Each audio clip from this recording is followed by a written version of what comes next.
So, about this TikTok ban, it fucking sucks.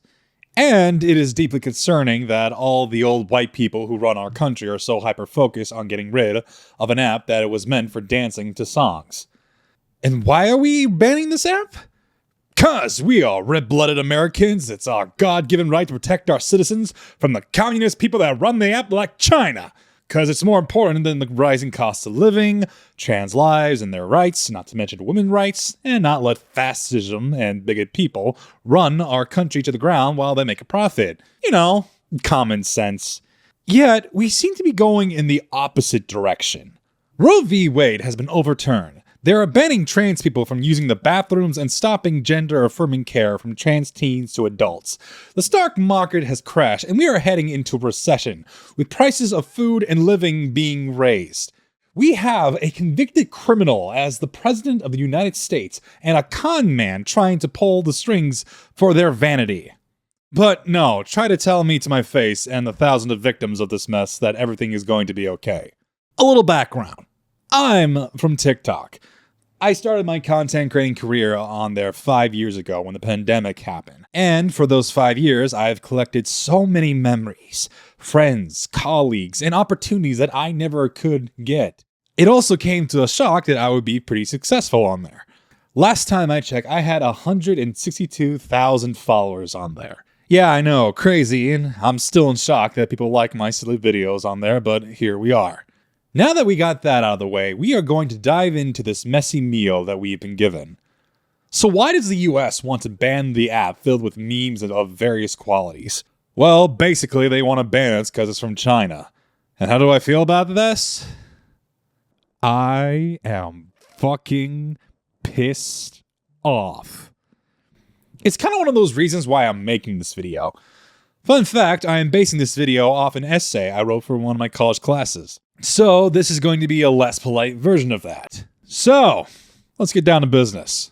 Let's go back to where this all started. It all started with a singular bill called the Protecting Americans from Foreign Adversary Controlled Application Act. This was introduced last year at the 118th Congress. The bill states, the bill prohibits distributing, maintaining, or providing internet hosting services for a foreign adversary-controlled application, e.g. TikTok. However, the prohibition does not apply to a covert application that exudes a qualified divestiture as determined by the president. Under the bill, a foreign adversary-controlled application is directly or indirectly operated by 1. ByteDance Ltd. Or TikTok, including subsidiaries or successors that are controlled by a foreign adversary. Or 2. A social media company that is controlled by a foreign adversary and has determined by the president to present a significant threat to national security.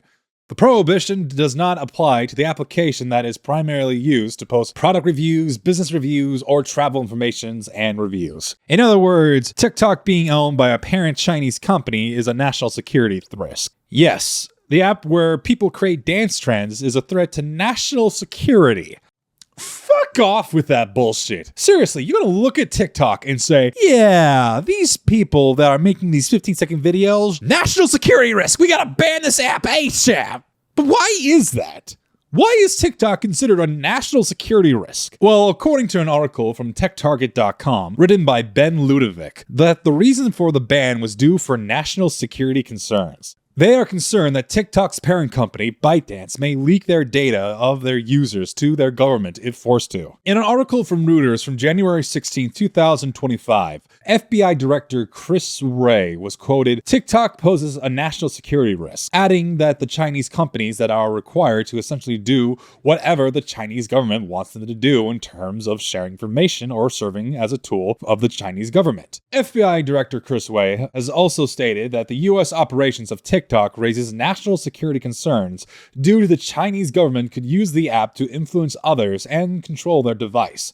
A direct quote from him says, the possibilities that Chinese government could use TikTok to control data collection on millions of users or control the recommendation algorithm, which could be used to influence operations.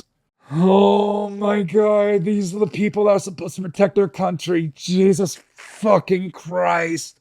They really think like that. Ah! Yeah, watching someone do a sad cover of a popular song is going to influence me. The only thing it will influence me to do is badly dance because I am very white and I have no rhythm. So let's break down this hardened bullshit that they expect us to eat, especially when they said that data could be used to influence its audience. It's not like the US is already doing something like that with one of their own homegrown apps. Twitter! Oh my god, when did you show up? Yes, I call it Twitter because there's not enough money in the world to make me call it X. Plus, I'm not even on the app anymore, so suck on that, Musk! Look at Twitter, currently called X, for example, with their new owner, Elon Musk. Ever since he bought Twitter, he proclaims himself to be a free speech absolutionist, a proponent of being able to say whatever you can say with no consequences because of our First Amendment. Well, in his recent ownership of the app, it has been the exact opposite of free speech. An article from The Guardian published on January 15, 2024, written by Trevor Tim, a group of left-wing journalists were suspended without notice. The one thing the journalists had in common was being critical of the war in Gaza from Israel. Musk said, with no real proof, it was due to a spam purge, and they got caught up with real accounts. Then 6 weeks passed. A liberal advocacy site, Media Matters, published a report alleging that Musk allowed ads to be served next to hate speech. And what did Musk do? He sued them. Yes, the white man's defense, suing people when they point out the flaws of the system they are in. I don't know about you and me, but that sounds like a little bitch. Because Twitter was supposed to be a place of free speech and free opinions. And yet you have people being censored on there all the time and a lot of bad things happening. Don't believe me? Let's look into the facts. From an article from Brookings EDU on November 23, 2022, there were 2 studies conducted. One analyzed political content on the app from 7 countries, the US being one of them. 6 out of the 7, one being US, had seen higher amplification of right-wing content compared to left-wing content. In the other research, they examined 2 million posts from Twitter and Reddit, another social site. They found out that Twitter users were 2.5 times less likely to intervene when someone used racist language. And that doesn't stop there. In the same article, they noted within the 12-hour time Twitter was bought from Musk, there was a 500% increase of the N-word, anti-Semitic, transphobia, and misogynistic language. It's almost like Twitter became the new 4chan. If you don't know what that is, you have lived a blessed life and you need to keep it that way. So now that we talked about the owners of other social media doing some shady censoring, let's jump back to the main reason why they say they want to ban the app. The data. People keep saying that they're going to use the data and sell it to others. Because this day and age, data is the new oil, the new gold that everyone is fighting over for. So here's the question you're probably asking. What does Twitter do with our data? Let's look into their privacy policy, shall we? If we look right here, the privacy policy states, TikTok does not sell your personal information or share your personal information with third parties for purposes of cross-context behavior advertising. Wow. It sounds like TikTok really values one's privacy. Now let's look at some other popular apps that are used in America, like, I don't know, Meta, the overbloated dragon lord that has Facebook and Instagram. Like they would ever sell our data for a quick buck, right?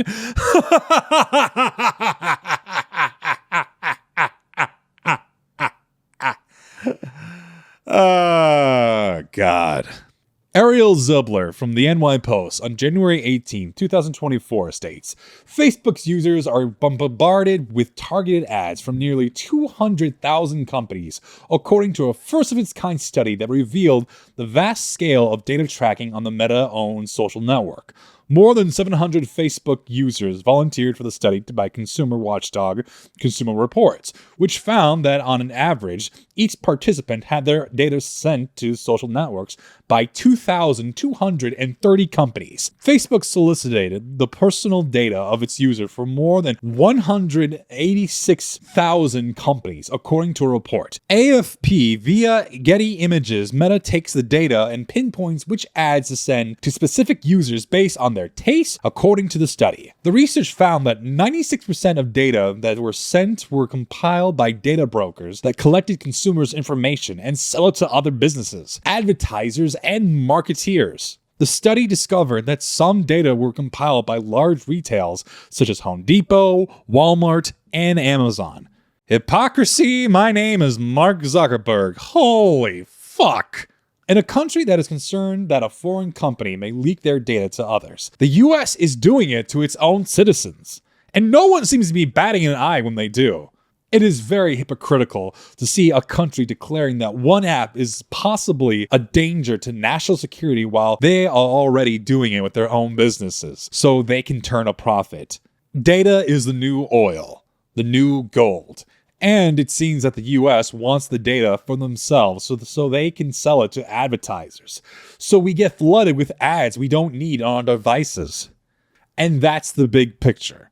Other social media companies that are US based are selling off your personal data that has been gathered on your posts, what you like, dislike, who you follow, and repost. Everything to other companies to get more money out of their business. Thus, we see what kind of monster is hiding beneath the shawl of protecting US citizens. A greedy, hypocritical dragon. This absolutely sucks. So much. Holy hell. What in the dystopian future are we in right now, where we are ignoring so many pressing matters in the world that we somehow locked in on this? It is disturbing that everyone wants to ban it. Hundreds of thousands of people depend on TikTok, because it's a vital part of people's personal and small business financial status, helping out the economy in the US. People are going to lose money that they use to buy food, pay rent, electricity, clothes, and anything else that you can imagine. Not to mention, it is one of the only places that is openly talking about the genocide in Gaza. We have people begging to be seen and asking for help for the destruction that is happening. This is essentially the bad place. I am tired. So very tired. Constantly getting information and updates about the ban, what is happening, why is this happening. It sucks. And it's kind of the reason why I stopped posting on TikTok and why am I here. I was constantly in fear of my content being erased into the ether because people were so determined to get rid of it. When the first ban happened, I pretty much made my peace. I said my goodbyes on the app and I was ready to move on to other platforms to continue my career. But then 12 hours later, the app was online again, and that was the last fucking straw. I am tired, but I still love the app. I still love the creators on the app. I still love hearing stories that people want to share on that app. I am making this video because I want to talk about how wrong this is. That doing this is a slippery slope of fascism that our country is going under with. And I am not going to stand idly by as a bunch of old, out of touch old people make decisions for this country that they are underqualified for. Because we are not home of the free. We are home of the censored.